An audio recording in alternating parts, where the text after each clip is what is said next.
Tim, you are up. Okay, as part of my duties each year is to present a budget for the ensuing year to council. And I'm going to spend about 10 minutes going over the 2018 budget.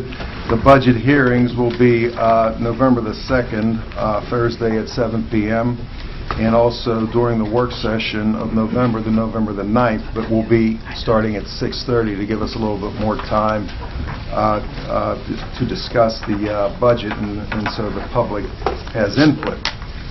The budget is coming in at $32,617,349, and that's a 4% increase from last year.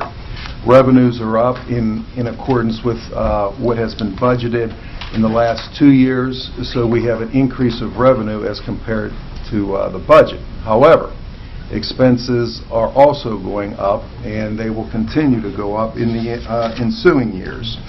The reason for the revenues going up are threefold. Real estate has only been budgeted at $8.8 million in the past 2, 3, 4 years. We've routinely collected $9 million, so that's going to be an increase of $200,000 from a budgeting perspective. Earned income tax has been budgeted with current and delinquent at about $7.1 million, and we've historically collected about $7.4. So these are trends that I've been watching, and we've collected a little bit more money, so now I'm increasing the budget there. And also, as we've mentioned the past 2 years, business and mercantile has increased because of the auditor that we have hired 2 years ago. And that routinely is budgeted about $7 million, and we've collected over the last 2 years at about $7.7 million, and that's current and delinquent. Those adjustments are going to be reflected in the 2018 budget. The increase is about $1.2 million, and the reasons why the increase are there is what I just mentioned. Because we've been budgeting conservatively, as you're supposed to, over the last 3 years. But as our CAFR, Comprehensive Annual Financial Report, has come in, we're consistently under budgeting in that area of the revenue. Other different expenses, which I'll go into a little bit more, specifically health benefits has increased 7%, and also we have continued pension obligations, and also the OPEB, which is the other post-employment benefit funding. But as I've said for the last 2 years, other problems that we have is an aging infrastructure, as most municipalities do. Our infrastructure continues to deteriorate, and expenses continue to go up, and we have to address this problem somewhere along the line. Revenues, as I mentioned, the revenues will be $32,617,349. And Joe, if you could put up, there you go. That's a pie chart that's basically looking. Most of our revenues, as everybody knows, comes from taxes, and part of that is on the general government is about $28 million. And we have other departments that do collect different revenue, but mostly it comes from our taxes. Our real estate tax, which is the most, our earned income tax, and our business tax are the three biggest taxes we take in. Liquid fuels gives us approximately $800,000, which comes from the state. That's calculated on the miles of roads we have and also the population. Put up the expenditure pie chart, Joe. Obviously, the expenditures are balanced out as the same. General government has about $4 million. Public safety, historically, in any municipality, is your largest cost center, and usually your second cost center is public works in this case, which is about $7.5 million. Okay, a significant. The reasons for the significant increase that we've had this year, I've mentioned the 3 reasons why our revenues, it's not that revenues have gone up tremendously, although we have collected more on the business tax because of the auditor. Our fund balance has increased, as it has been increasing the last 3 years. But as I mentioned, expenses have increased, and also they will continue to increase. There's 3 reasons why our fund balance has increased. It's the collection efforts of the tax office with respect to business tax and the auditor, as I've just said. And also the other reason is that we have had unfilled positions for the last, in 15 and 16, And just in 17 and continuing on in 2018, we will begin to fill these positions. We've had retirements from the police department. We've had a retirement from the engineering and planning department, which we've filled with Mr. Weldon. These positions are now starting to be filled, which means the expenses will be going up. The biggest reason why expenses will be going up in 2018. And the reason why our fund balance has been increasing, which is good. The third reason is that department heads, I want to laud them because they keep their budgets in line, and most of the time we're right in line with the expenses on the budget, and that's due to our department heads. As I've mentioned, our infrastructure is aging, and we're going to have to do something about that in the very near future. I recommended last year, and I'll recommend again this year, that we should have, just for capital improvements, a $1 million increase, which would bring in approximately $2.3 million continuously. We have to do something with our infrastructure. Roads, the sewers we don't have to worry about because that's the authority. In vehicles, computers, we haven't bought what we're supposed to be buying in those areas with respect to everything in the last 2 years, basically. With respect to roads, we have spent last year $500,000 on roads. I have put in another $300,000, which will come to $800,000 to pave roads in 2018. We only paved 2.1 miles of road this year. We should be paving 7 miles of roads each year, and we're not. So, and 2 years ago, what we did is we did a preserving campaign where we put a fog seal and we put a tar and chip down to preserve those roads so they would not deteriorate any further, which is a good strategy. But we have to begin paving, actually paving the roads at some point. And I believe we should start paving them more and more as we move along here. Another fiscal challenge in the municipality, obviously, is one of our biggest cost centers, the legacy costs of retirees. Our OPEB fund, which is approximately about $5.4 million right now, is bigger than some of the pensions in some of the other municipalities in Allegheny County and in Pennsylvania. And we have an OPEB fund, which most municipalities don't. We're 1 or 2 or 3 municipalities that even have an OPEB fund in Allegheny County. We currently pay for 113 retirees, and we pay for 126 active employees. So the retirees we're paying health benefits for is almost the same as retirees, and that is one of the biggest cost centers that we have. As I mentioned, health benefits will be going up 7%, and I'll get to that a little bit later when we talk about the expenses. The assessment for the municipality is basically virtually the same at about $2.3 billion. It's dropped about $10 million, which isn't all that much.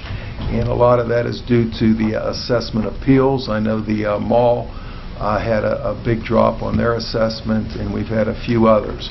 So I was surprised in September when I looked at it, it only dropped about $10 million. So that's good, and plus we have other developments coming in, for instance on the gas station, and other developments coming in which will make our assessment larger. As I've mentioned, on the revenue end, the real estate tax will remain at 4 mills unless council decides to do other, and that's a projected budget increase of $200,000. The earned income tax projected increase of $300,000 budgeted.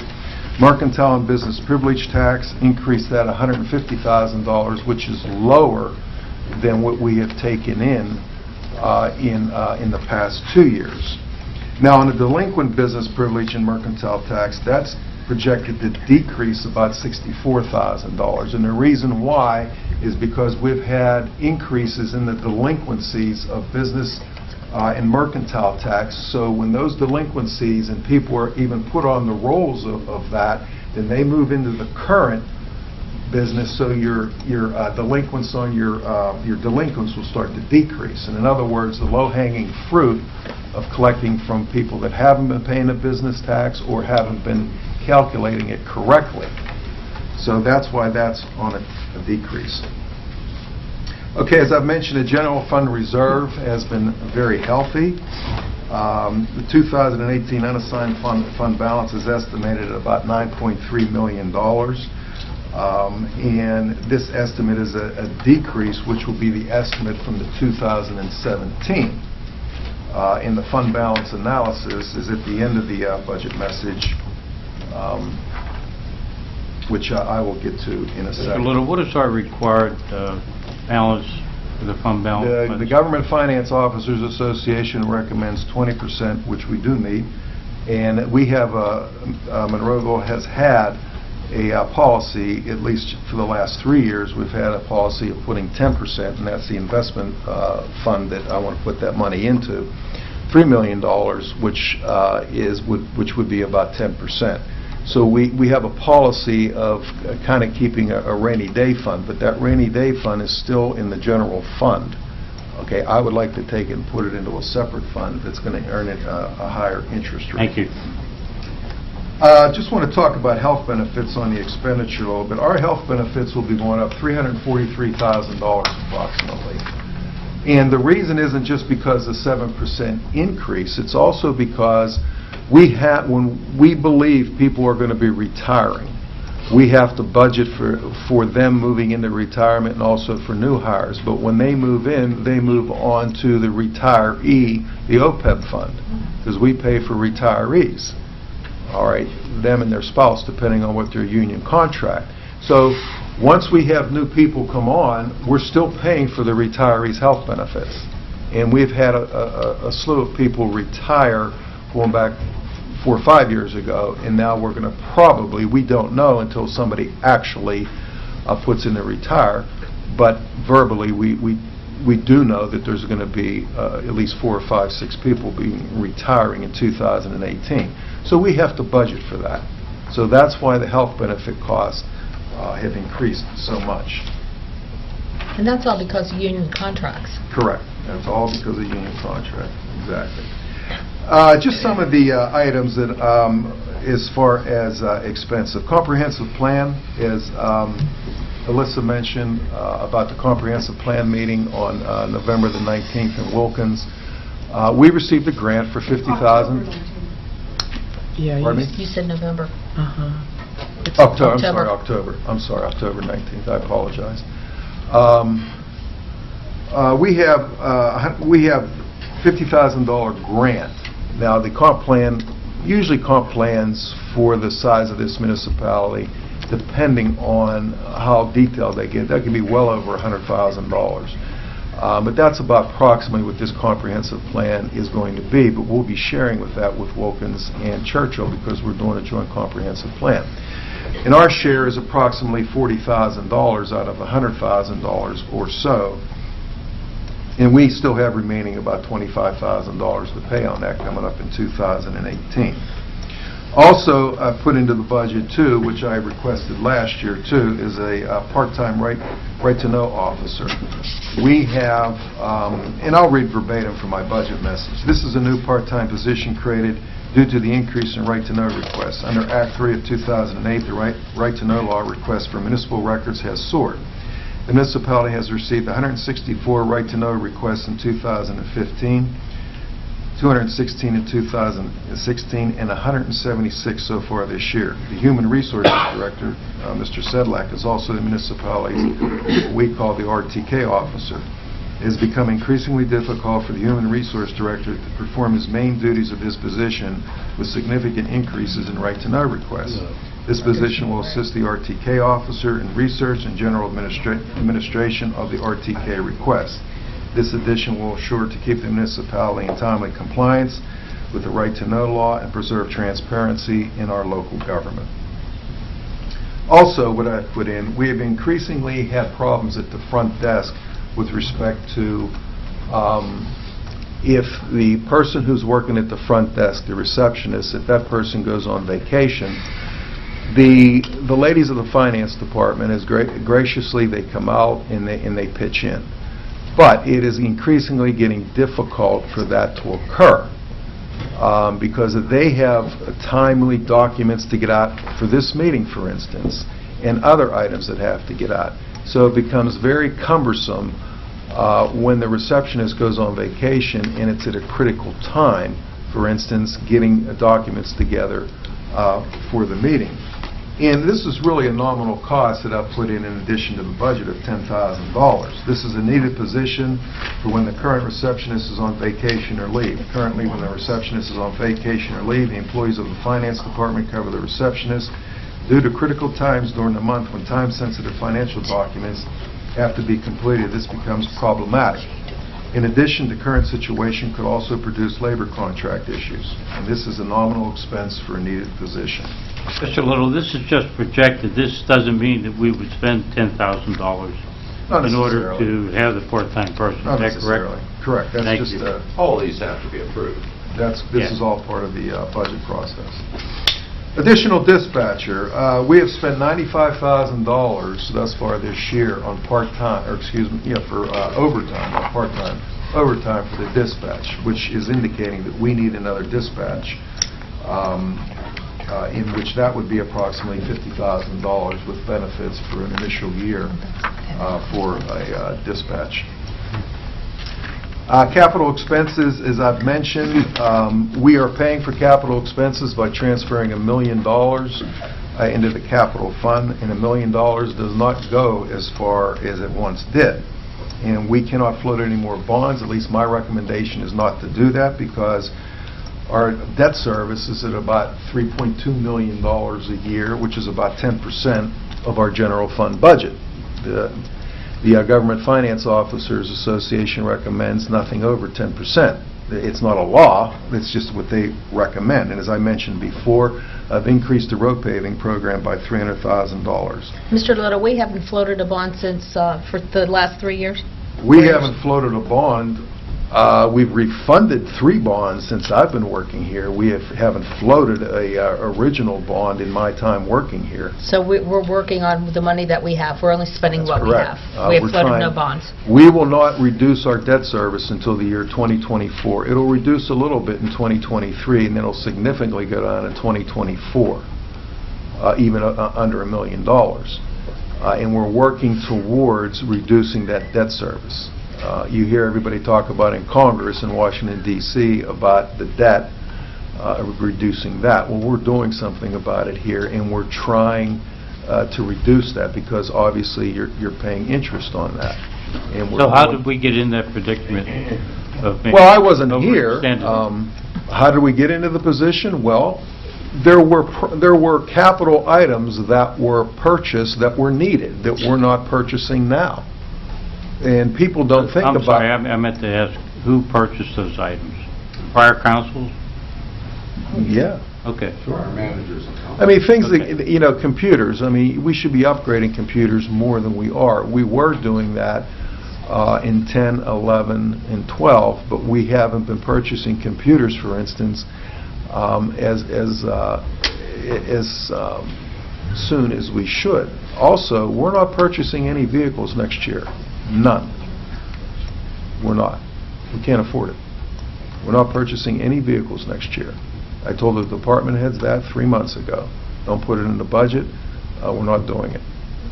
So we're going to have to make do with what we have. Now, if something is that bad that we have to go out and get something, then we're going to have to do it because, as I always like to say, and all the department heads and everybody knows it, we have to run a railroad.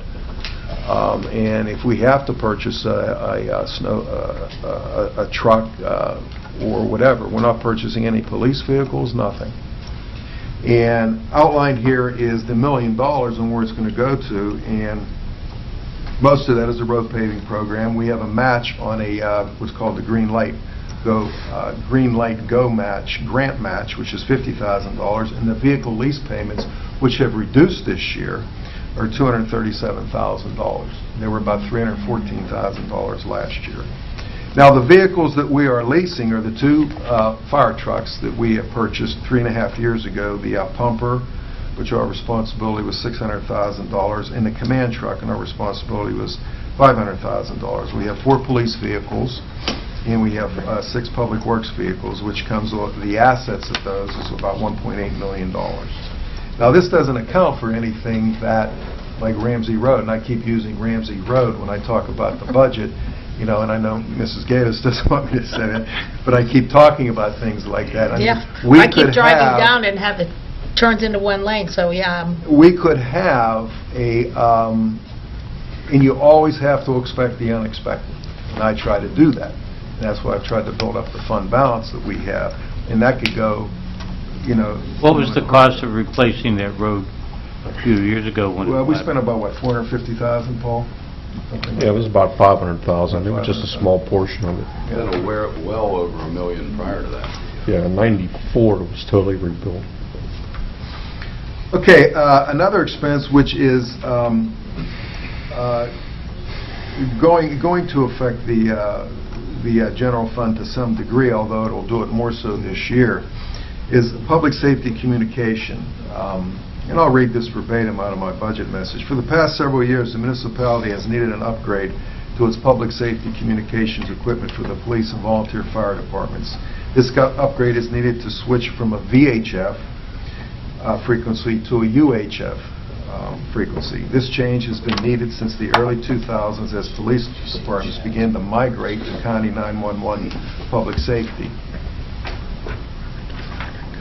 Public safety dispatchers, okay. Dispatch centers, excuse me.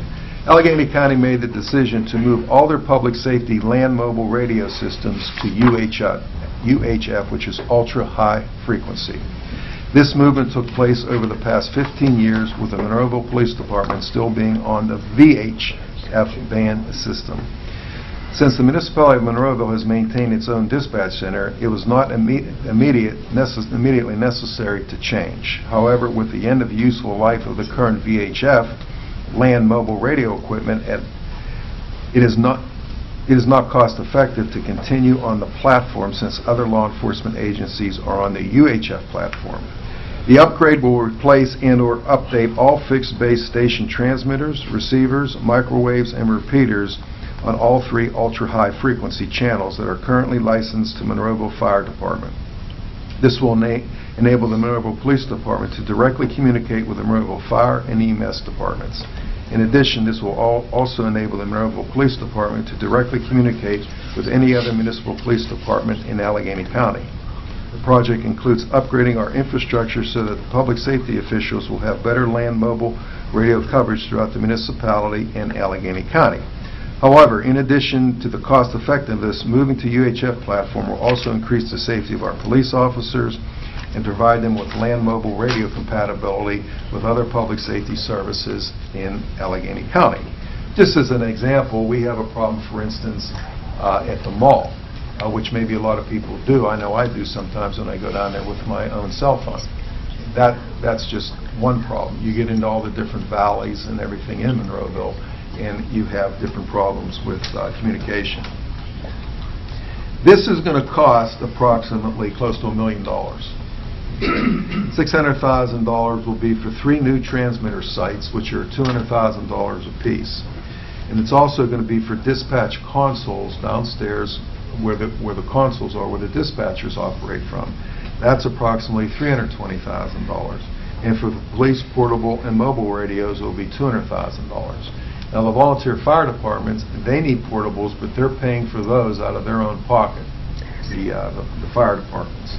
So that's going to be an expenditure. We're expecting to get a grant, from the Gaming Commission from the Allegheny County through the Allegheny County Redevelopment Authority, and the rest of it will be paid from money we have put into from, as we were talking about just before, when we did a bond refunding. Just like you remortgage your house, you may save some money and get money. Well, when we did a bond refunding, we put money we opened up a new public communication fund. We put money into that.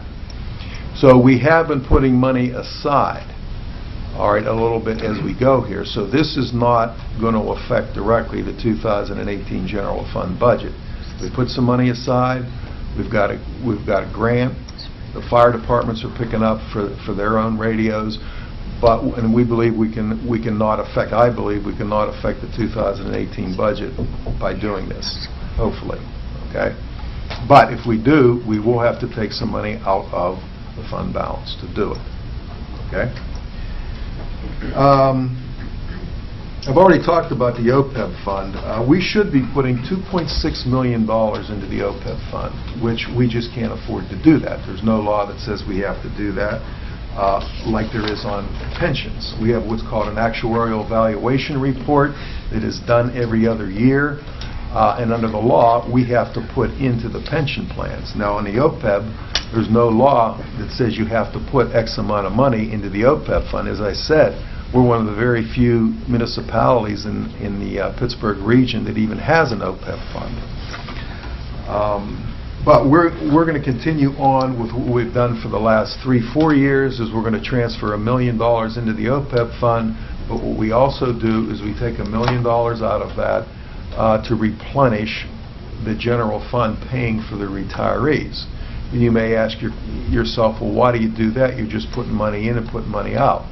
Well, this year, we put the money in, and because the stock market is doing so well, we took out $400,000.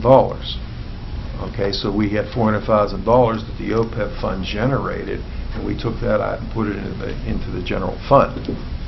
Okay, so now, if the stock market isn't doing as well, that's why we have an investment firm as to when to put the money in and when to take the money out. And that's Marquette & Associates is our investment firm on the OPEB fund. And as we had mentioned at the September council meeting, as far as pensions, as I just mentioned, we have what's called a minimum municipal obligation, and next year in 2018, we have $1.9 million would go into the police pension fund, and $1.2 million will go into the non-uniform fund. In the last part of my budget message is the analysis of the fund balance, and just to mention on that is that the last 2 years was budgeted using part of the fund balance, which I knew we weren't going to because, and this is part of the conservative budgeting that I have done and most managers do, because our tax office with the auditor, the 2 auditors we have in there, I knew we were going to be increasing with taking in money for the business privilege tax, and I knew we had budgeted a little bit lower on the real estate tax and also on the wage tax. So instead of using the fund balance estimated coming in for 2017, we'll have a surplus, but only of $173,000. Now that's just an estimate. All right. So we're not going to be using any of the fund balance, nor did we in 2016, as I reported last year. 2018 may be a different story for reasons, as I just mentioned to you, the public communication fund and the public communication equipment that we have to buy. I may be sitting here next year telling you, yes, we have used X amount of dollars out of the fund balance because of different expenses. And that hasn't been the case in the last 2 years, as I figured it wouldn't be.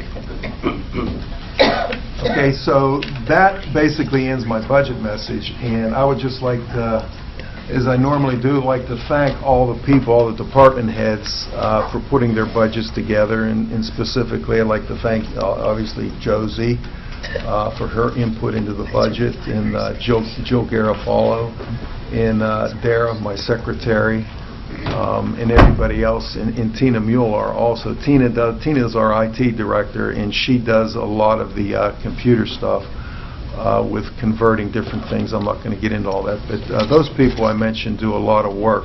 This isn't just one person putting this together. It's a $32 million budget. It's one of the largest municipal budgets in Allegheny County. And it takes, we start this process in late July. Okay, and my responsibility is to present it to council and the public, and it will be on the website beginning tomorrow, and you can also pick up a copy down at the library. Okay, and also contained in the budget are the goals and accomplishments, or I should say the accomplishments of the department heads and even myself, and also the goals and objectives for 2018 that each department would like to accomplish.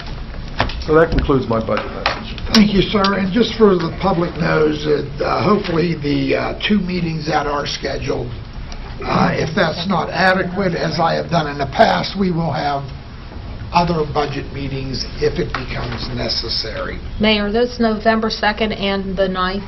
Yes, one, it's the November 2nd is at 7 p.m. and the 9th is at 6:30. Thank you.